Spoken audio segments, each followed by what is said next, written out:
Hello guys, welcome back to my channel. और आज हम पढ़ने वाले हैं क्लास 11th का चैप्टर नंबर 2 कंज्यूमर्स इक्विलिब्रियम, जिसमें सबसे पहला टॉपिक है who is a consumer. So it is a person who consumes goods and services for their satisfaction of want, यानी कि एक व्यक्ति जो अपने सेटिस्फैक्शन पूरा करने के लिए, अपनी ज़रूरतें और अपनी वांट्स को पूरा करने के लिए किसी चीज़ का कंजप्शन करता है, किसी चीज़ को कंज्यूम करता है। जैसे कि मान लीजिए ये मैं हूँ और मेरा मन है आज कॉफ़ी पीने का, तो अब मैं इस कॉफ़ी को कंज्यूम करूँगी तो मैं एक कंज्यूमर बन जाऊँगी, क्योंकि मैं गुड्स का इस्तेमाल कर रही हूँ अपनी सेटिस्फैक्शन को पूरा करने के लिए। अब इसके बाद हमारा अगला ही टॉपिक है यूटिलिटी।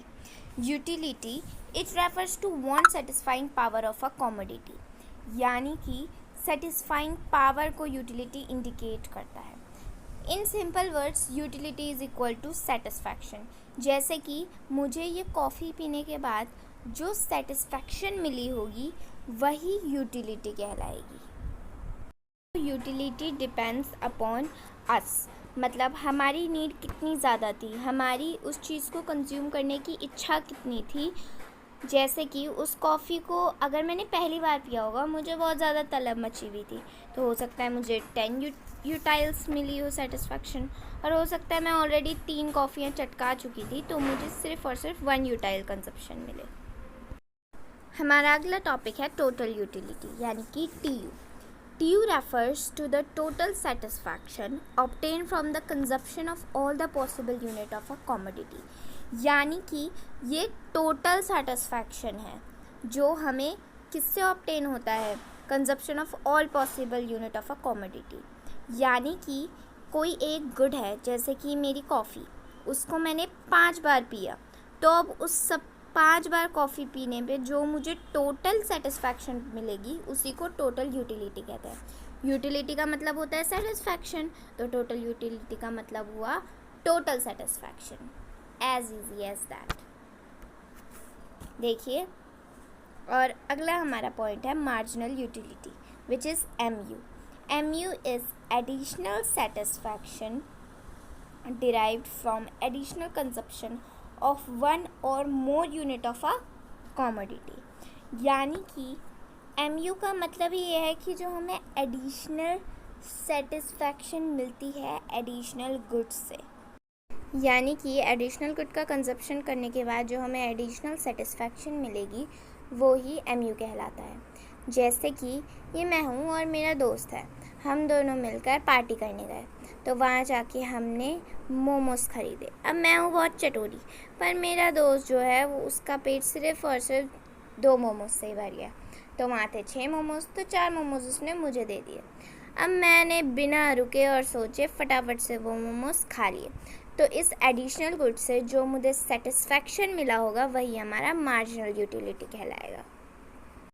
अब इसका फॉर्मूला होता है MUN equals to TUN minus TUN minus 1, यानी कि जब हमारे पास N5 हुआ तो MU N की जगह 5 इक्वल्स टू TU N की जगह 5 माइनस TU 5 माइनस 1, तो हमारे पास आया MU5 equals to TU5 minus TU4। और एक चीज़ याद रखना है कि 1U जब भी होगा तो दोनों TU और MU सेम होंगे। जैसे कि टेबल में जब हमारे पास क्वेश्चन करने के लिए आएगा, तो मान लीजिए U हमें 1 दे रखा है और TU हमें 4 दे रखा है, तो MU भी हमारे पास 4 ही आएगा। अगला है लॉ ऑफ DMU। ये चैप्टर का सबसे इम्पॉर्टेंट पॉइंट और लास्ट पॉइंट है। Now law of DMU states that consumption more and more units of a commodity utility derived from each successive unit, यानी कि जैसे जैसे हम गुड्स का कंजप्शन करते जाएंगे जल्दी जल्दी, वैसे ही हमारे सेटिस्फैक्शन कम होता जाएगा। जैसे कि मुझे बहुत भूख लगी है, तो अब मैं जो सबसे पहला नवेला खाऊंगी उसमें मेरा सेटिस्फैक्शन हाई होगा, पर एंड में जाते जाते जैसे मैं 4 प्लेटें खा जाऊंगी तो मेरा सेटिस्फैक्शन कम होता जाएगा। जैसे कि शादियों में होता है, जब मैं पहला रसगुल्ला खाती हूँ तो मुझे बहुत अच्छा लगता है, पर जब मैं ओवर ईटिंग कर लेती हूँ क्योंकि फ्री का खाना है, तो उसकी वजह से हमारा कंजप्शन कम हो जाता है। नाउ अगला है assumption of DMU। Assumption is मतलब है कंडीशंस। पहली कंडीशन है रैशनल कंज्यूमर, यानी कि एक ही गुड का कंजप्शन होना चाहिए। उसी मतलब ऐसा नहीं होना चाहिए कि आप दाल चावल को और छोले भटूरे को कंपेयर कर रहे हो और फिर कह रहे हो कि अरे मुझे तो ज़्यादा मज़ा बाद वाली चीज़ में आया। सेकंड पॉइंट है नो चेंज इन क्वांटिटी, मतलब जो आप कंजप्शन कर रहे हो उसकी क्वांटिटी सेम होनी चाहिए। जितना आपने पहली बार कंजप्ट किया उतना ही आप दूसरी बार भी कंज्यूम करोगे। Now third point is continuous consumption. अब ऐसा नहीं होना चाहिए कि आपने आज पेट भर के खा लिया और फिर आप परसों खा रहे हो और आप कह रहे हो कि अरे मेरा सेटिस्फेक्शन तो और बढ़ गया या कम ही नहीं हुआ। तो इन तीनों पॉइंट्स का होना ज़रूरी है लॉ ऑफ DMU लगने के लिए, डिमिनिशिंग, ओके, अदरवाइज इसके बिना वो यूज़ नहीं होगा। Now guys bye and thank you so much for watching. Please subscribe, like and share. Thank you and please show your support. Thank you for watching.